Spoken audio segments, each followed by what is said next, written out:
আসসালামু আলাইকুম। রবিউল ম্যাথকের পক্ষ থেকে আমি রবিউল ইসলাম তোমাদেরকে জানাই স্বাগতম। এখন আমি তোমাদের সামনে নবম দশম শ্রেণীর সাধারণ গণিত বইয়ের 11.2 অনুশীলনীর 21 এবং 22 নম্বর প্রশ্ন দুটি সমাধান করে দেখাবো। অঙ্ক দুটি খুবই সহজ, মনোযোগ সহকারে দেখলে তোমাদের আর প্র্যাকটিস করাও লাগবে না, তোমরা এমনিতেই পারবে। আর আগের ভিডিওগুলো যারা দেখো নাই তারা অবশ্যই আগের ভিডিওগুলো দেখে আসবে, প্লেলিস্টে দেখবে সবগুলো ভিডিওই দেওয়া আছে। চলো শুরু করি। 21 নম্বর প্রশ্নটা দেখো, বলছে একটি জমির ক্ষেত্রফল 432 বর্গমিটার। বলছে যে ওই জমির দৈর্ঘ্য ও প্রস্থের সাথে অপর একটি জমির দৈর্ঘ্য ও প্রস্থের অনুপাত যথাক্রমে 3:4 এবং 2:5। মানে বিষয়টা এমন, এই জমিটার ক্ষেত্রফল দেওয়া আছে 432। এখন আরেকটা জমি আছে, এই জমির দৈর্ঘ্যের সাথে এই জমির দৈর্ঘ্যের অনুপাত হলো 3:4। দেখো, এই দৈর্ঘ্যের সাথে এই দৈর্ঘ্যের অনুপাত হলো 3:4, আর এই জমির প্রস্থের সাথে এই জমির প্রস্থের অনুপাত হলো 2:5। অনেকে কিন্তু ভুল বুঝতে পারো, তুমি মনে করতে পারো যে এটা এই জমির দৈর্ঘ্য প্রস্থের আর এটা হলো এই জমির দৈর্ঘ্য প্রস্থ। এমন না, এখানে দৈর্ঘ্যের সাথে দৈর্ঘ্যের অনুপাত দেওয়া আছে আর প্রস্থের সাথে প্রস্থের অনুপাত দেওয়া আছে। তাহলে আমি যদি এখানে ধরে নিতে চাই, দেখো আমরা জানি অনুপাত দেওয়া থাকলে যে কোনো একটা সাধারণ রাশি দুইটার সাথে গুণ করে আমরা দৈর্ঘ্য প্রস্থ ধরতে পারি। তাহলে আমি এভাবে লিখতে পারি যে প্রথম জমির দৈর্ঘ্য হলো 3x, পরের জমির দৈর্ঘ্য হলো 4x।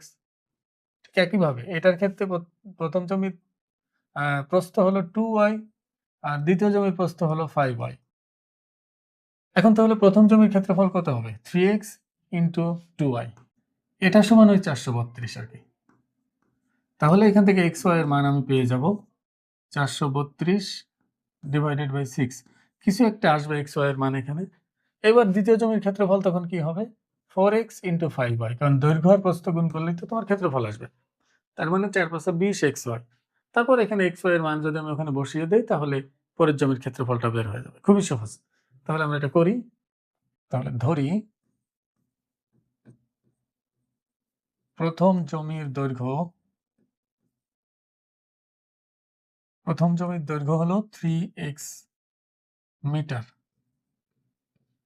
দ্বিতীয় জমির দৈর্ঘ্য 4x মিটার, আবার প্রথম জমির প্রস্থ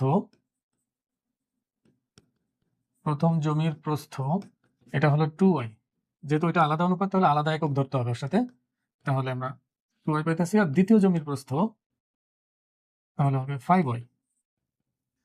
আমার প্রথম জমির ক্ষেত্রফল দেওয়া আছে মনে করো 432।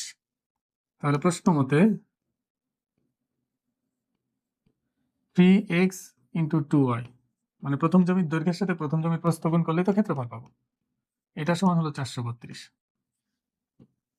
6xy সমান হলো 432, শুধু xy সমান হলো 432 ডিভাইডেড বাই 6। কাটাকাটি করলে 6 7 42, 6 2 12, 72। তাহলে xy এর মান হচ্ছে আমার 72। তাহলে সুতরাং দ্বিতীয় জমির ক্ষেত্রফল আসতেছে দ্বিতীয় জমির দৈর্ঘ্য গুণ দ্বিতীয় জমির প্রস্থ। তাহলে 4x ইন্টু 5y, তাহলে চারপাশে 20xy, এটা বর্গমিটার। এখন xy এর মান তো আমার জানা আছে, কত? 72। এখন 0 2 দুগুণে 4, 7 দুগুণে 14, তাহলে 1440 বর্গমিটার আছে দ্বিতীয় জমির ক্ষেত্রফল। এটাই আমাদের কাছে জানতে চেয়েছে যে অপর জমির ক্ষেত্রফল কত? 1440 বর্গমিটার। আশা করি যে বুঝতে পারছো। 22 নাম্বার বলছে জেমি ও সিমি একই ব্যাংক থেকে একই দিনে 10% সরল মুনাফায় আলাদা আলাদা পরিমাণ অর্থ ঋণ নেয়। জেমি 2 বছর পর মুনাফা আসলে যত টাকা শোধ করে, 3 বছর পর সিমি মুনাফা আসলে তত টাকা শোধ করে। তাদের ঋণের অনুপাত নির্ণয় করো। তাহলে আমি এক কাজ করি, দুইজনে যেহেতু আলাদা আলাদা অর্থ ঋণ নিয়েছে, দেখো ওই যে আলাদা আলাদা অর্থ ঋণ নিয়েছে, কিন্তু দুইজনের মুনাফার হার 10% এবং একই দিনে নিয়েছে। আরেকজন 2 বছর পর পরিশোধ করে যা, অন্যজন 3 বছর পর পরিশোধ করে তা। তাহলে আমি এই জেমির 2 বছরের মুনাফা আসল কত হয় বের করব, আর সেমির 3 বছরের মুনাফা আসল কত হয় সেটা বের করব। পরে প্রশ্ন মতো এই দুটা সমান দিলে এখান থেকে ঋণের অনুপাত বের হয়ে যাবে। তাহলে ধরি জেমি ঋণ নেয় এক্স টাকা এবং সিমি ঋণ নেয় ওয়াই টাকা। এখন আমাকে এক্স আর ওয়াই এর অনুপাতই মূলত বের করতে হবে।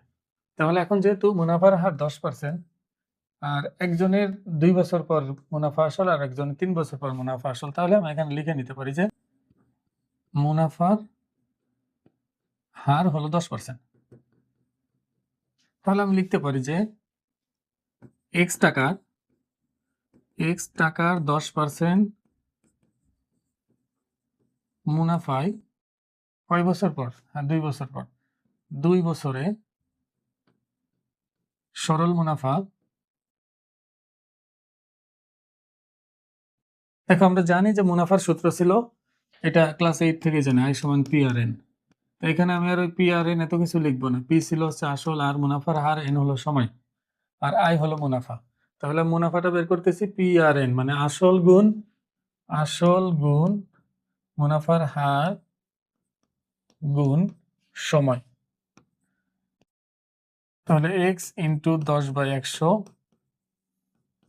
গুণ 2, কাটাকাটি করলে এখানে 10, এটা কাটলে আবার হবে 5, তাহলে x/5।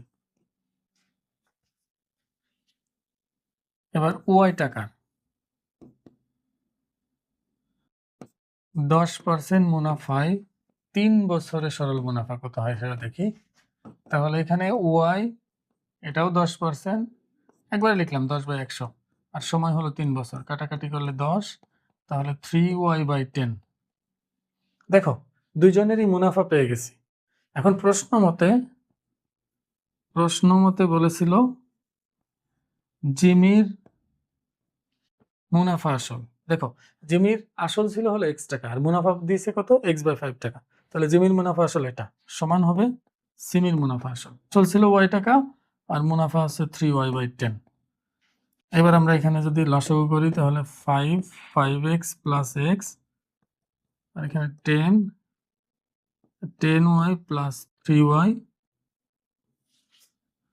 বা 6x/5 13y/10। কাটাকাটি করলে 5 দুগুণী 10, তাহলে আমরা আড়াআড়ি গুণ করলে পাচ্ছে 6 দুগুণী 12x সমান হচ্ছে 13y।